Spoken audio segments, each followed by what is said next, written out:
Welcome to Cheat Sheet Tales, where secrets slip, lies unravel, and the truth always has a twist. Real stories, raw confessions, and shocking betrayals. Drop a comment if you've ever caught a red flag too late. Now let's get into today's tale. Hey, I'm Caliber Vaughn, and if that line stopped you in your tracks, 5 years ago, my life was damn near perfect. Lena, my wife, was my everything. We lived in a charming 2-story home in Asheville, North Carolina. Think hardwood floors, a fireplace. We'd curl up. In a backyard where we'd grill with friends, I owned a boutique investment firm, Vaughn Capital, advising small businesses on growth strategies. Lena was a rising star at Pinnacle Bank, structuring loans for startups. We weren't swimming in millions, but our combined income, high 6 figures, meant a cushy life, a solid portfolio, a vacation fund, and plans for a cabin in the Blue Ridge Mountains. Lena was magnetic. Her dark curls bounced when she laughed, and her green eyes could read me like a balance sheets. He'd joke about my finance bro vibe, while I'd rib her for charming clients and assigning deals. We were a team building a future I thought was bulletproof. But this is a cheating story, and those don't start with forever. It was a crisp October morning. When it all unraveled, I kissed Lena goodbye, her lavender perfume lingering as I grabbed my briefcase. She was headed to the bank, same. As always, her coffee mug steaming on the counter. I spent the day in meetings crunching numbers for a client's expansion. When I got home at 6 p.m., the house was dark. Lena's car wasn't in the driveway. Her purse, phone, and keys sat on the kitchen island untouched. No sign of her, just silence heavy as a vault. I called her name, my voice bouncing off the walls. Nothing. Pulse spiked. I tried her phone, locked. No answer. Texted, waited, called again. By 8 p.m., I was unraveling, picturing accidents, kidnappings, anything, but the truth I'd later face. I called her brother Miles, who lived in Charlotte. Haven't heard from her since. Good I wasn't. By 10 p.m. I was at the police station filing a report with Detective Lena Carver. She took notes as I described Brooke's routine. Bank by 8:00 a.m. Home by 5:30. Yoga on Wednesdays. No fights, no deaths, no reason to vanish. I set my throat tight. Carver's eyes were kind but skeptical-like. She'd heard this story before the first twist came. The next day, Carver called me back to the station. They'd cracked Brooke's phone records at 1:42 p.m. the day she disappeared. She'd gotten a text from an unregistered number. Need to see you 2 p.m. River Arts Lotno. Reply from Lena Boot. Her phone's GPS showed her leaving the bank at 1:50 p.m. heading to the River Arts District, a trendy spot with galleries and cafes we rarely visited. Her signal cut off. At 2:05 p.m. vanished. I sat in my truck outside the station, rain drumming on the roof. Who was she meeting? Why their Lena wasn't the secretive type, or was she that text burned in my mind, a spark of doubt I couldn't shake? Was this about to become my cheating wife story? I pushed the thought away, but it clung like damp clothes. Weeks dragged on. The police found nothing. No witnesses, no footage of Lena at the River Art Slot. Her co-workers said she'd been normal closing a $500,000 loan that morning. Miles stayed with me for a week, helping me poster the city. My best friend Nate Sullivan, a CPA, who'd known me since college, kept me grounded, forcing me to eat takeout instead of spiraling. But I couldn't stop digging. Lena's laptop, still on her desk, was locked with a password I didn't know. I checked our joint accounts. Nothing unusual, except for a pattern I'd missed over 3 years. Lena had siphoned $20,000 into a separate account at Pinnacle Bank labeled personal savings, small transfers, $200 to $500 disguised as miscellaneous. For what a surprise and escape, my trust started to crack. The second twist hit 2 months later. Nate, who'd been scouring Lena's social media, found a post from a bank networking event 6 months prior. Lena was in a sleek black dress, laughing with a man, tall, polished, with a smirk that screamed confidence. Nate enlarged the image. Know him? I didn't. But the way Lena's hand rested on his shoulder made my chest tighten. I showed the photo to Miles. She hesitated, then said, "That's Jax Harrington. He was a senior VP at Pinnacle, left for a bigger gig in Atlanta. They worked together a lot. Work together." The phrase felt like a blade. Miles swore. It was professional. Jax was Lena's mentor, guiding her through high-stakes deals, but that photo, her ease with him, planted a seed of betrayal. I tracked Jax down. He was now at a major bank in Atlanta, rising star in corporate finance. I called his office, pretending to be a client. His voicemail was crisp, commanding. I hung up, then drove to Atlanta, a 6-hour round Trip, I watched him leave his glass-towered office, meeting a colleague for lunch. No Lena, just Jax striding like he owned the world. I felt foolish, but his confidence fueled my suspicion. What did he know back home? The house felt like a ghost. Lena's scarf.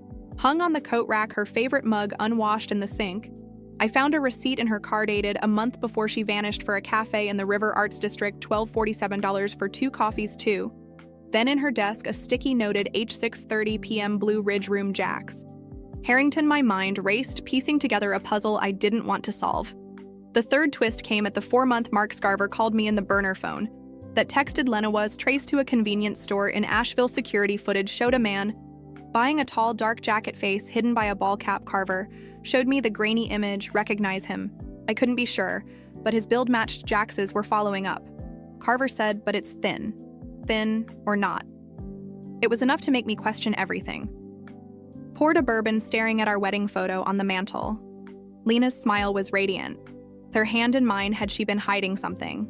The $20,000, the texts, Jax's smirk, they swirled in my head. A storm of doubt and pain. I loved her, but love doesn't blind. You forever? Was she with him, running from me, or caught in something I couldn't seem? I heart fought my head, and neither was winning. I sat in the dim glow of my office, the bourbon bottle half empty, staring at the grainy security footage still on my laptop. That faceless man buying the burner phone haunted me. Was it Jax Harrington? Every instinct screamed, yes, but instincts aren't evidence. My fingers hovered over the keyboard, itching to dig deeper into Lena's life, to unravel the woman I thought I knew. The $20,000 in her secret account. The coffee receipt for 2. The sticky note with DH. They were breadcrumbs leading somewhere, and I was too stubborn to stop following. The next morning, I called Pinnacle Bank, posing as a client, checking on Brooke's old projects. Her former assistant, Tara Mitchell, was chatty-o. Lena was a rock star. She said close deals no one else could. She and Jax Harrington were like a power duo, always strategizing over coffee. My grip tightened on the phone. Did they ever meet outside work? I asked, keeping my tone casual. Tara hesitated, not that I saw, but Jax was intense, always pushing her to take risks. I thanked her and hung up, my mind spinning. Risks, what kind? I drove to the River Arts District, parking in the lot where Brooke's phone last pinged. It was a Saturday, the place buzzing with tourists snapping photos of murals. I walked a lot, scanning for anything. A camera, a witness, a clue, nothing, just asphalt and the faint hum of a nearby brewery. I sat on a bench, picturing Lena here meeting someone in secret. The image of her laughing with Jax at that gala flashed again. Her hand on his shoulder, my chest ached, not just from loss, but from the betrayal. I couldn't prove. That evening, I met Nate at a dive bar downtown. He slid a beer across the table, his eyes heavy with concern. You're killing yourself. Caleb, maybe it's time to what? I snapped. Give up. She's out there, natter. She was, he sighed, pulling out his phone. I didn't want to show you this, but he opened an email from a mutual friend, forwarded from a private Facebook group for bank employees. It was a screenshot of a chat from a year ago between Lena and an account tagged D. The messages were vague but damning. Can't keep doing this. It's too much. Her reply, I know. I can't stop either. My stomach dropped. Nate's voice was soft.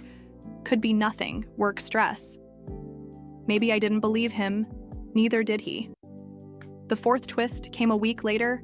I'd hired a private investigator, Tess Torres, a no-nonsense ex-cop who specialized in missing persons. She cost me $5,000 up front, but I didn't care. She dug into Jax's life, pulling records I couldn't access.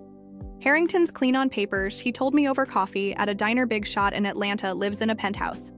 No criminal record, but there's a gap 6 months before he left. Pinnacle, he took a sabbatical. No travel records, no credit card activity, like he went dark. I leaned forward and Lena Tess's eyes narrowed. Her transfers to that secret account spiked during that period, 10,000 in 3 months. She slid a folder across the table. Also found this hotel receipt, Asheville. Marriott booked under her name 2 nights same week. Jax was off-grid, paid in cash. I opened the folder, my hands shaking. The receipt showed a king, suite $600 total, no other names. But the dates lined up with a client meeting Lena had told me about. Idaho. Been out of town pitching to a brewery in Raleigh. She'd kissed me goodbye, said she'd miss me. Now I saw her in that hotel room with him, the bourbon I'd had earlier churned in my gut. Tess watched me could be a coincidence, but you need to prepare for the worst, I was already living it. I confronted Miles that night, showing him the receipt. His face crumpled. Caleb, I swear I didn't know. Lena never said anything about Jaxie rubbed his temples, but she was different that year. Distracted said, it was work. But I wondered. I wanted to scream to shake him for not telling me sooner. Instead, I asked, did she ever mention leaving? Miles shook his head. Never. She loved you. That's what makes this so damn confusing. The fifth twist blindsided me. Tess. Called at 2 a.m. Her voice urgent. Got a hit on that burner phone. It pinged a tower in Knoxville, Tennessee yesterday. Active for 10 minutes, then shut off Knoxville 3 hours away. I cross-checked Brooke's contacts. Tess continued. One of her old clients, a real estate developer named Victor Reed, lives there. He was tight with Jax at Pinnacle Want. Me to dig. I didn't hesitate. Do it. I barely slept. My mind racing. Was Lena in Knoxville with Jax or this Victor guy? The next day I checked our joint investment account, something I hadn't touched in months. A $3,000 withdrawal dated 2 weeks before she vanished caught my eye. The memo read, consulting fee. Lena hadn't consulted for anyone. I called the bank. The transfer went to a shell company, Reed Properties. Victor Reed. Me blood ran cold. I drove to Knoxville against Tess's advice. She'd warned me to stay put, let her handle it. But I couldn't sit still. I found Reed's office, a sleek building downtown. He was in a meeting, his receptionist said. But I waited. When he emerged, mid-40s, silver hair, expensive suit. I blocked his path. Where's my wife? I demanded, louder than I mean. His eyes flickered, but he played dumb sorry who. I shoved Brooke's photo in his face. Lena Vaughn. You know her and Jax Harrington. He stepped back. Calm but guarded. I think you're mistaken. I haven't seen either in years. I didn't buy it. His handshake was too firm. His smile too polished. That night, I checked into a motel. Replaying Reed's denial, me phone buzzed. A text from Tess. Found something. Call. Meshi'd hacked into an old email account Jax used at Pinnacle. Own message sent to Lena a month before she disappeared. Reed. Victor's got us covered. Meet me in K. Don't tell anyone. Lena's reply. I'm scared, but okay. I stared at the screen, my heart pounding, scared. Of what? Method, truth, or something bigger? The sixth twist came fast. Tess tracked Reed's financials. He'd funneled $50,000 to a Cayman Islands account. The week Lena vanished, labeled consulting services. The same account received $15,000 from Lena's secret savings. It's a money trail. Tess said could be fraud, blackmail, or worse. Jax is tied to it. But I can't prove he's with Lena. I didn't care about proof anymore. I wanted answers.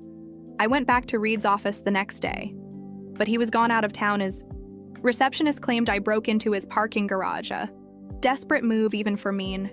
His reserved spot was a black SUV, a Pinnacle Bank sticker on the windshield.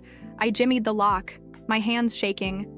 Inside, I found a woman's scarf, lavender like Brooke's. My breath caught, then under the passenger seat, a phone, not hers, but a cheap burner. I powered it on. One text unsent. I'm sorry. I never meant to hurt yous. Caleb. My knees buckled. I called Tess, me voice hoarse. It's her. She's alive. Tess was skeptical, but agreed to trace the phone. It had pinged in Knoxville the day before near a warehouse district. Stay put. She said, I'm coming to you, but I couldn't wait. I drove to the warehouse. A crumbling relic surrounded by chain link. It was empty, save for a single light flickering inside. I crept closer, my heart in my throat. That's when I heard it. A woman's voice, soft, trembling. We can't keep running. My blood froze. Lena. I pushed the door open. The hinges creaking. Inside, two figures stood in the shadows. One was Lena, her curls shorter, her face gaunt. The other was Jax, his hand on her arm. Caleb. Lena gasped, her eyes wide with fear. Jax spun his face hard. You shouldn't be here, he said, stepping toward me. I didn't think. I swung my fist, connected with his jaw, and he staggered. Lena screamed, stop, you don't understand. She grabbed my arm, her touch electric. After all these months. It's not what you think, she whispered, tears streaming. I didn't cheat. I was protecting you, protecting me from what. Jax wiped blood from his lip, glaring. Tell him, Lena, or I will. Me head spun. The warehouse smelled of rust and regret. The single bulb casting jagged shadows. I looked at my wife, a stranger now, and braced for the truth. She took a shaky breath. It started 2 years ago. Jax and I uncovered something at the bank, fraud, millions tied to Victor Reed. and some dangerous people. We tried to report it, but they threatened us. Threatened you, her voice broke. I moved that money to keep it safe, to buy time when they came for me. I had to run. Jax helped me hide. I stared, her words sinking in fraud threats. This wasn't a cheating story. It was a conspiracy. Or was it? Jax's smirk lingered in my memory, and that scarf in his car felt too personal. Why didn't you tell me? I demanded. My voice raw, Lena's eyes dropped. I thought I could fix it. I didn't want you hurt. Hurt. I was already broken. Jax stepped forward. We're still in danger, Von raids. People are close. You showing up just made it worse. I wanted to hit him again, but Brooke's hand tightened on mine. Caleb, please. Trust me, trust her after the lies, the secrets, the months of agony. I looked into her eyes, searching for the woman I married. She was there, but buried under fear and guilt. The warehouse creaked and footsteps echoed outside. Jax tensed, their harem heart raced. Whoever they weren't here for apologies. I grabbed Lena's hand, my anger warring with the need to protect her. Run, I said, pulling her toward the back exit. Jax followed, his face unreadable. We slipped into the night, the Knoxville skyline. A blurmy truck was parked a block away, but headlights swept the street too close, too fast. Lena's breath hitched. Caleb, I'm so sorry I didn't answer. I couldn't, not yet. The truth was out, but it wasn't enough. Was she really protecting me, or was there more? She wasn't saying. And Jax, what washes? Game, the footsteps grew louder. And I knew one thing. We weren't safe. Not tonight, maybe not ever. The Knoxville night was thick with humidity, the air clinging to my skin as we ran. Lena's hand was cold, in mine her grip. Desperate, but fragile, like she might slip away again. Jax trailed behind, his footsteps sharp against the gravel, his presence a thorn I couldn't shake. Headlights sliced through the darkness, pinning us like prey, whoever was chasing us. Reed's people. Lena had called them, knew we were here. My truck was a block away, but the street felt like a battlefield. Every shadow hiding a threat. My mind churned with Brooke's confession. Fraud, millions, threats against me. It wasn't the cheating story I'd feared. But it was. No less a betrayal. She'd lied, hidden, left me to drown in questions. And Jax, his role in this was still a fog I couldn't pierce. Keep moving, I hissed. Pulling Lena toward an alley, her breath was ragged, her face pale under the streetlights. Jax caught up, his jaw still red from my punch. They'll block the roads, he said. Voice low. We need to split up. Split up. My gut screamed, no. I didn't trust him, not with Lena, not with this mess, but the headlights were closing in, and the echo of boots on pavement was louder. Now Lena's eyes met mine, pleading. Caleb, he's right. We can't outrun them together. I hated it. But she was right.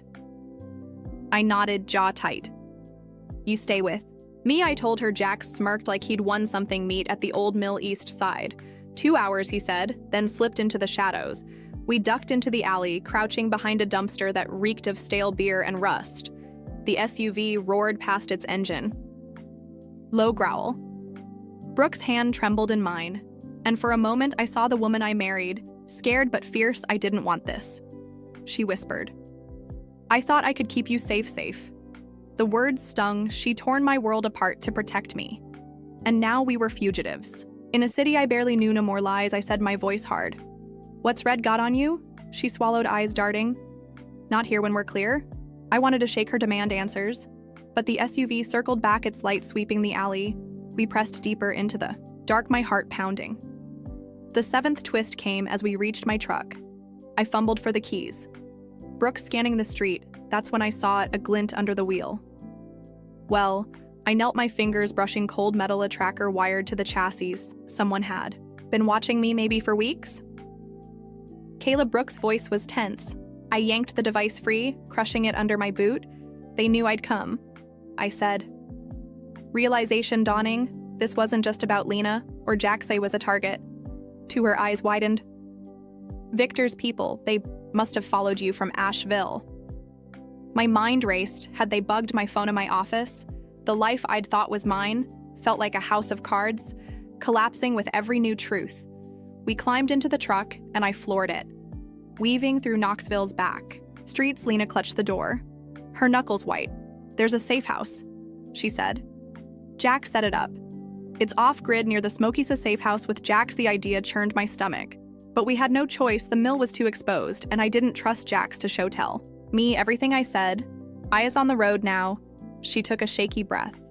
Victor Reed was laundering money through Pinnacle Bank Millions for a syndicate out of Atlanta, Jax, and I found the accounts during an audit. We were going to blow the whistle, but Victor's people got to us first. They threatened to kill you. Caleb said they'd make it look like an accident. Her voice cracked. I couldn't risk it. I gripped the wheel, the road blurring, so you ran with Jax. She shook her head. Not with him. He helped me disappear. Fake. ID cash, a burner phone I hid in Knoxville. Working odd jobs, staying low. Jax funded my money from the account I'd set up to keep Victor off my trail. The 20,000 IT wasn't an affair. It was survival, but the scarf in Jax's car, the hotel receipt, the texts, they didn't add up. And the Marriott I asked, voice low, 2 nights cash. Her face fell. That was a meeting with an FBI contact. Jax set it up. We were trying to build a case, but the agent ghosted us. I swear. Caleb, it was never about him. I wanted to believe. But doubt was a splinter in my heart. The safe house was a small cabin, tucked in the foothills of the Smoky Mountains. We reached it by dawn. The sky bruised purple. The place was sparse cot-scanned food. A radio, no. Jax. Brooke sank onto a cot, exhausted. Stood by the window watching the trees. If you're lying. I said, I'll walk away for good. She met my gaze, tears brimming. I'm not. But I don't blame you for hating me. Hate. I didn't hate her. I loved her. And that was the worst part. The 8th twist hit at noon. Radio crackled and Tess's voice came through, static but urgent. Caleb, are you there? I'm at the mill. Jax is gone. Found his phone, smashed, blood on the ground. My stomach lurched. Lena gasped, covering her mouth. They got him, she whispered. Tess continued. I'm tracking. Reed's account, she's moving money fast, offshore, untraceable. Whatever you're into, it's bigger than fraud. Get out of Knoxville. Now the line cut, I turned to Lena. Bigger than fraud? What else aren't you telling me? She shook her head. Frantic, I don't know. Victor never said more, just that he had partners who'd killed to protect the money. I paced, piecing it together. Reed's syndicate wasn't just laundering cash. They were tied to something deeper. Maybe drugs, maybe worse. Jax's disappearance meant they were closing in. Lena grabbed my arm. We can't stay here. If they found Jax, they'll find us. She was right, but running blind wasn't an option. I needed leverage. The FBI, I said, you said you had a contact reach out. Lena hesitated. They didn't trust me before. What? If do it, I cut in or we're dead. She used the burner phone from Jax's car, dealing a number from memory. A man answered, voice clipped. Agent Marlowe, who's this? Lena explained. Pinnacle Reed. The threats. Marlowe was skeptical but agreed to meet in Chattanooga 3 hours south. Bring proof. He said no games proof. The only proof we had was Lena's word and a crushed tracker, but I wasn't letting her face this alone. The 9th twist came en route to Chattanooga. Way took back roads, my truck's headlights cutting through. The dusk. Lena was quiet, staring out the window. Then she spoke. Voice soft. I saw you, you know. Last year in Asheville, you were putting up flyers looking for Mimi. Throat tightened. Why didn't you come back? She turned, eyes wet. They were watching you, Victor's people. If I'd shown up, they'd have killed us both. I gripped the wheel. Her words a weight I couldn't carry. She'd been close, watching me suffer, and chose to stay hidden. Lover cowardice. I couldn't decide. Halfway to Chattanooga, black SUV appeared in my rear view. Tailing us, my pulse spiked. Lena, hold on. I floored it, the truck rattling as we hit. 80, the SUV matched us, closing the gap. Lena fumbled with the burner, dialing. Marlowe, we're being followed, she said, voice shaking. Highway 64 near Cleveland. Marlowe's reply was curt. Lose them. I'll send back up. Lose them. Easier said than done. The SUV rammed our bumper, jarring us forward. Lena screamed. I swerved onto a dirt road, tires spitting gravel. The SUV followed, relentless. I spotted a narrow bridge ahead, barely wide. Enough for one vehicle. Brace yourself, I said. Yanking the wheel, we skidded onto the bridge, the SUV right behind at the last second. I slammed the brakes. The SUV couldn't stop. It swerved, crashing through the guardrail into the creek below. Lena gasped. Clutching my arm, I didn't wait to check if they survived. I hit the gas, praying Marlowe's backup was real. We reached Chattanooga by midnight, meeting Marlowe at a diner off the interstate. He was mid-40s, grizzled with eyes that missed nothing. Lena handed him the burner phone and recounted everything. Read the syndicate Jax's disappearance. I added the tracker, the warehouse, the SUV. Marlowe, listen, jotting notes. If this checks out, he said, you're in deeper than you know. Reed's connected to a cartel. Not just a bank scam. Stay low, I'll be in touch. A cartel. The word landed like a grenade. Brooke's face drained of color. I felt the same. The 10th twist came 2 days later. We were holed up in a motel waiting for Marlowe's call. My phone buzzed a text from an unknown number. Check your email.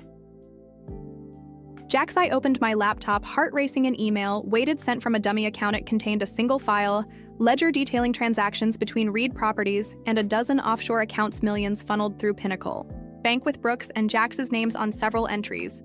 A note followed. I'm alive. They think I'm dead. Use this. End it. Jax wasn't gone. He'd been playing his own game. And now he'd handed us a weapon. Lena stared at the screen, trembling. He set us up, she said. These entries, they're fake. Victor must have forged them to frame us. Frame use. It made sense if the cartel thought Lena and Jax were liabilities. Spinning the fraud on them was a clean way to tie up loose ends. I forwarded the ledger to Marlowe. Me hands shaking. This is our proof, I said. But it's also a target on our backs. Marlowe called an hour later, got the file. It's enough to move on. Reed, we're raiding his Knoxville office tonight. Stay put. After everything, sitting still felt like surrender. Lena curled up on the motel bed, her eyes distant. Do you think we'll ever be us again? She asked, voice barely audible. I didn't answer. I didn't know the woman I loved was here, but so was the weight of her choices, secrets. Silence. Jax's shadow. The 11th twist was the final blow. Marlowe's raid went south. Reed's office was empty. His accounts drained. Worse, a news alert hit my phone. Asheville man wanted in bank fraud probe. My name, my face splashed across the screen. Brooks too. The ledger had been leaked, twisted to paint us as the masterminds. Reed had outplayed us, and the cartel was covering its tracks. Marlowe was furious. Someone tipped them off. He said, you've got 24 hours before the feds come for you. Run again. Lena packed our bags. Her movements mechanical. I stood by the window, the neon motel sign flickering like my hope. Jax's email, the ledger, the chase it all LED here to a truth I couldn't escape. Lena hadn't cheated, but she'd broken something just as sacred, trust. Yet I couldn't leave her, not now, not after everything. Where to? She asked, zipping the duffel. I looked at her. The woman I'd loved through every lie, anywhere but here. I said, we slipped out at dawn, the open road ahead. The cartel and feds behind. Jax was out there. Maybe friend, maybe foe. Reed was a ghost, pulling strings. We couldn't see, and us, we were fugitives bound by love and betrayal, chasing a freedom that might not exist. I glanced at Lena, her face lit by the rising sun. Was it worth it? I asked, my voice soft, protecting me. She didn't answer, just reached for my hand. Her silence was louder than any confession. Road stretched on, and I wondered, did I save her or did she doom us both? Would you run with them or turn back to face the truth? Tell me below, like, what you heard.